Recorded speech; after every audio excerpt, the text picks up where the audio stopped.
it's not rocket science. Now, we hear people use that expression all the time to describe something that's just not that complex. And I would never suggest that aerospace challenges are simple, but sometimes even rocket science isn't rocket science. The challenge is you are all experts, and it is that expertise that may be the very thing that is getting in the way of full creative potential. Let me give you a very simple example. I want you to imagine a time when you lost your keys. You're looking for your keys, you look everywhere, and after 15 minutes you find them. What do you inevitably say to yourself? Can you believe it? They were in the last place I looked. Well, of course, who finds something and keeps on looking for it? The same thing is true when looking for solutions. When the brain finds a solution, it stops working, and guess what? If you are an expert, you are going to find a solution very quickly. So expertise is the enemy of creativity. What I want you to consider is that maybe the best solutions to your challenges don't reside inside of aerospace, but they might be from other disciplines. Someone else may have already solved your challenges. And let me give you 3 very simple examples. So, 1, in the office supply industry, refilled toner cartridge is a high-margin item. The challenge is getting customers to return those toner cartridges so they can be filled and resold. During a brainstorming session, I asked the question, who else has solved this problem? Who sends the customer something and the customer sends it back? The first answer was the IRS. But the second answer was Netflix. Netflix sends you a DVD. You get to keep the DVD for as long as you want. When you're done, you return it. They send you a new one. So we investigated and implemented a Netflix-style subscription model for toner cartridge. And it was brilliant because for the company, they were guaranteed the customer was going to return the toner cartridge.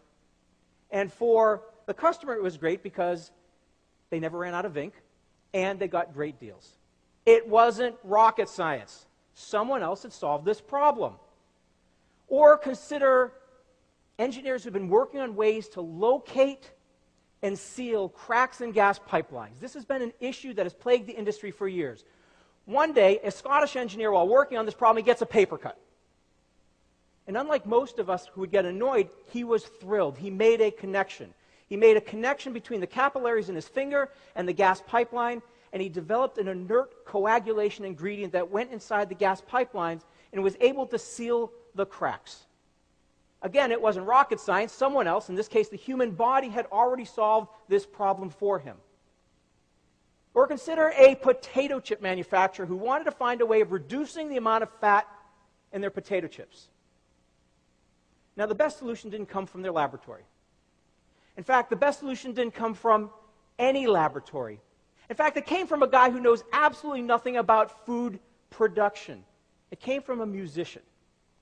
This musician realized that when he listens to loud music, he feels his bones rattle. And when he put a large loudspeaker over a conveyor belt of potato chips, he could actually see the fat in the potato chips drip off. That clearly was not rocket science. The key is that you can make connections. Make connections to different areas, or as Steve Jobs from Apple would say, creativity is just having enough dots to connect. Dots being ideas or experiences. And the reason why creative people are so is they've either had more experiences or they've thought more about those experiences. Creativity is about connections. It's about connecting the dots.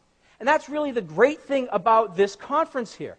They could have brought up 29 aerospace engineers, but instead they brought up musicians, neuroscientists, artists. And this allows you to look at life through different angles. It allows you to connect the dots. Because guess what? If you're working on an aerospace challenge and you have 100 aerospace engineers working on it, the 101st aerospace engineer is not going to make that much of a difference. But you add a biologist, you add a nanotechnologist, you add a musician, and maybe now you have something fundamentally different. Innovation is about connecting the dots. And I want to close with a picture from the Daintree rainforest in Australia. This is a beautiful place in the northeast corner of Australia. And inside the Daintree rainforest, there's this bird called the cassowary. And the cassowary is a slow bird that has the unfortunate habit of getting run over. So throughout the rainforest, you see this sign. Cassowary bird, speed bump, right next to it is a speed bump. This really isn't the picture I took.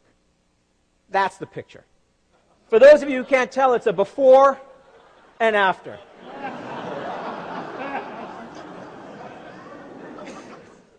This individual made a connection. And I use this because I want you to realize that your big breakthroughs will come by looking outside your area of expertise, by making connections. Everyone is jealous of your knowledge. You are some of the brightest minds in the world. But I want you to leave here and leave this conference recognizing that sometimes the most creative solutions aren't rocket science. Thank you.